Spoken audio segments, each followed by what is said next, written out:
Hi guys, it's your Venkat. Welcome to Venkat fitness.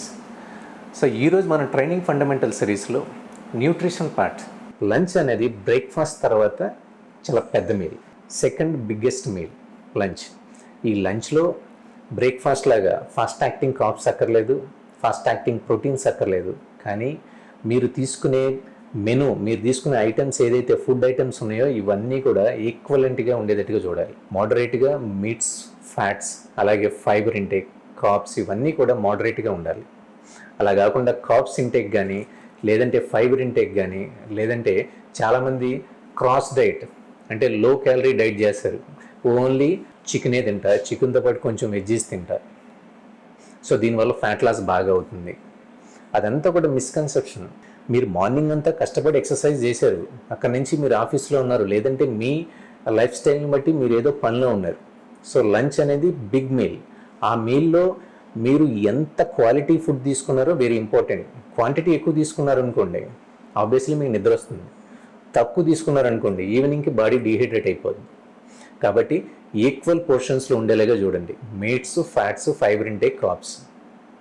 దీనివల్ల మీ energy levels evening వరకు carry forward అవుతాయి. దీంతోపాటుగా గ్లైకోజన్ లెవెల్స్ అనేది డిప్ అవ్వకుండా, తగ్గకుండా చూసుకోవచ్చు. బాడీ మజిల్ని సేవ్ చేసుకోవచ్చు. ఎలాంటి ఫుడ్స్ తీసుకోవాలి?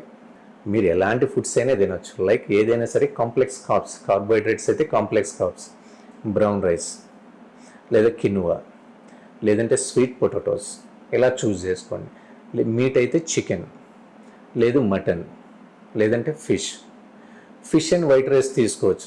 యాక్చువల్గా ఫిష్ మీరు తీసుకుంటే బాడీ అబ్జార్ప్షన్ అనేది బాడీ ఫాస్ట్గా డైజెస్ట్ చేసుకుంటుంది. దీనివల్ల మీకు తొందరగా ఆకలి అయ్యే ఛాన్సెస్ ఉన్నాయి. కాబట్టి ఫిష్ విత్ వైట్ రైస్ అనేది మంచి కాంబినేషనే. కానీ స్లోగా డైజెస్ట్ చేసుకోవాలంటే ఫిష్లో కొంచెం ఫ్యాట్స్ని యాడ్ చేయండి. అంటే కొంచెం ఆలివ్ ఆయిల్తో ప్రిపేర్ చేసుకుంటే ఫిష్ ఫ్యాట్స్ యాడ్ అవుతాయి కాబట్టి డైజెషన్ అనేది స్లోగా ఉంటుంది. The next meal evening snack. అంటే బ్రేక్ఫాస్ట్, దాని తర్వాత స్నాక్, లంచ్, ఈవినింగ్ స్నాక్ అంటే ఫోర్త్ మీల్. అంటే చాలామంది ఫోర్త్ మీలు, ఫిఫ్త్ మీలు, సిక్స్త్ మీలు, ఈరోజు మా న్యూట్రిషనిస్టు లేకపోతే మా ఫిట్నెస్ ట్రైనరు 5 to 6 మీల్స్ చెప్పాడు. ఈరోజు నాకు 6 మీల్స్ తినడం కుదరలేదు, 4 మీల్సే తీసుకున్నా, కాబట్టి రేపొద్దు నాకు ఎక్సర్సైజ్ చేయడానికి అంత ఎనర్జీ ఉండదు అనుకుంటారు. మీరు ఎన్ని మీల్స్ తీసుకున్నది ఇంపార్టెంట్ కాదు. ఇక్కడ ఆకలి లేకుండా మీరు మీల్ తీసుకోవాల్సిన అవసరం లేదు. ఆకలి అవ్వాలంటే రెగ్యులర్ ఎక్సర్సైజ్ చేయాలి. రెగ్యులర్ ఎక్సర్సైజ్ చేస్తే మీకు ఆకలి, హంగర్ ఫీలింగ్ అనేది ఉంటుంది. హంగర్ ఫీలింగ్ వచ్చిందంటే ఇక్కడ మీరు కాన్సన్ట్రేట్ చేయాల్సింది ఏంటంటే కాంప్లెక్స్ కార్బ్స్ని, సింపుల్ కార్బ్స్ని, ఫ్యాట్స్ని తక్కువగా తీసుకొని కాంప్లెక్స్ కార్బ్స్ని, సింపుల్ ప్రోటీన్ ఫుడ్స్ని ఉండేలాగా చూసుకోవాలి. అలాగే evening snack 4 to 5 very crucial time. So ఈ టైంలో యూజువల్గా అందరికీ క్రేవింగ్స్ ఉంటాయి. సో మార్నింగ్ ఎక్సర్సైజ్ చేస్తారు, దీని తర్వాత ఆఫీస్కి వెళ్తారు, బిజీగా ఉంటారు, డెస్క్ మీద ఫుల్ టెన్షన్గా ఉంటారు, వర్క్ స్ట్రెస్ ఎక్కువ ఉంటుంది. ఈ టైంలో ఒక్కసారిగా బస్ట్ అయిపోయి బయటికి వెళ్ళి పునుగులో, బజ్జీలో, మిరపకాయ బజ్జీలో ఏదో ఒకటి తినేయడానికి ఛాన్సెస్ ఎక్కువ ఉన్నాయి. సో ఎప్పుడైతే తిన్నారో వెయిట్ లాస్ కానీ, ఫ్యాట్ లాస్ కానీ, మజిల్ బిల్డింగ్ కానీ ఇవన్నీ అవ్వకపోతే పక్కన పెడితే ఫస్ట్ బయట junk food, oil food consumption ఎక్కువ అవుతుంది. దీనివల్ల ఎసిడిటీ ప్రాబ్లం వచ్చే ఛాన్స్ ఉంది, కాన్స్టిపేషన్ ప్రాబ్లం వచ్చే ఛాన్స్ ఉంది. కాబట్టి focus on simple foods. Eggs తీసుకోవచ్చు, లేదంటే ఒక ఫ్రూట్ బౌల్ తీసుకోవచ్చు. మీకు నచ్చిన ఫ్రూట్స్ తినండి, ఒక ఫ్రూట్ బౌల్ తినొచ్చు. ఫ్రూట్ జ్యూసెస్ మాత్రం అవాయిడ్ చేయండి.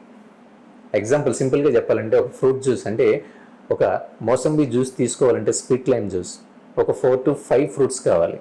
అప్రాక్సిమేట్లీ 300 నుంచి 350 క్యాలరీస్ ఉంటుంది. అదే మీరు తిన్నారనుకోండి 2 ఫుడ్స్ కంటే ఎక్కువ తినలేరు. ఇక్కడ మీరు క్యాలరీస్ని డెఫిషియేట్ చేశారు, మీకు ఫిల్లింగ్ ఫుడ్గా హెల్ప్ అవుతుంది. దీంతోపాటుగా వాల్నట్స్ కానీ, ఆల్మండ్స్ కానీ, ఏదైనా డ్రై ఫ్రూట్స్, నట్స్ తీసుకోవచ్చు. లేదా ఒక వే ప్రోటీన్ బార్ తీసుకోవచ్చు, వే ప్రోటీన్ షేక్ తీసుకోవచ్చు. లేదు అనుకుంటే simple multigrain bread with almond butter కానీ, లేదా పీనట్ బటర్ కానీ యూజ్ చేయొచ్చు. దీనివల్ల ఏమవుతుందంటే ఇది వెరీ క్రూషియల్ పీరియడ్. ఈవినింగ్కి వచ్చేసరికి బాడీ డిహైడ్రేట్ అయ్యి కొంచెం స్ట్రెస్ ఉండి, మన వర్క్ స్ట్రెస్ ఎక్కువ ఉండొచ్చు, లేకపోతే మార్నింగ్ ఎక్సర్సైజ్ చేసాం కాబట్టి బాడీ డిహైడ్రేట్ అయ్యే స్టేజ్లో ఉంటుంది. సో మార్నింగ్ నుంచి మనం హైడ్రేట్ చేయడం మర్చిపోయాం అనుకోండి, బాడీని డిహైడ్రేట్ స్టేజ్లోకి వెళ్ళిపోతుంది. కాబట్టి ఇక్కడ చాలా కాన్సన్ట్రేట్ చేయాల్సింది. సో సింపుల్ ప్రోటీన్స్ ఉండేలాగా చూడండి. ఎక్కువ మంది కంప్లైంట్ చేసేది ఏంటంటే weight loss and fat loss వాళ్ళు సో డిన్నర్ చేసిన తర్వాత అంటే లంచ్కి డిన్నర్కి ఎంత గ్యాప్ ఉండాలి. మరి చాలామంది కంప్లైంట్ ఏంటంటే 7 to 8 మధ్యలో మీరు డిన్నర్ చేయమంటున్నారండి, రాత్రి మిడ్ నైట్ ఎప్పుడో మాకు ఆకలేస్తుంది, అప్పుడు ఏం చేయాలి. చాలామంది ఏమంటారంటే నైట్ టైము హెల్తీ ఫ్యాట్స్ తినకూడదు కదా, లేదు మీరు లంచ్లో మటన్ తినమన్నారు కదా, దీనివల్ల ఫ్యాట్స్ పెరిగిపోతాయి కదా. ఫ్యాట్స్ ఎప్పుడు పెరుగుతాయి? చాలామంది చేసే మిస్టేక్ లేదు చాలామంది చేసే కంప్లైంట్ ఏంటంటే, సార్ సీరియస్గా మేము గూగుల్లో చెప్పినట్టుగానే మేము క్యాలరీ క్యాలిక్యులేటర్ పెట్టుకొని మేము వీక్లీ ఇన్ని క్యాలరీస్ తీసుకుంటున్నాం, ఇన్ని క్యాలరీ ఇంటేక్ ఉండాలని మేము ప్లాన్ చేసుకున్నాం, ఇంత ప్రోటీన్ ఉండాలని ప్లాన్ చేసుకున్నాం, కానీ రిజల్ట్ ఎందుకు రావట్లేదు అని.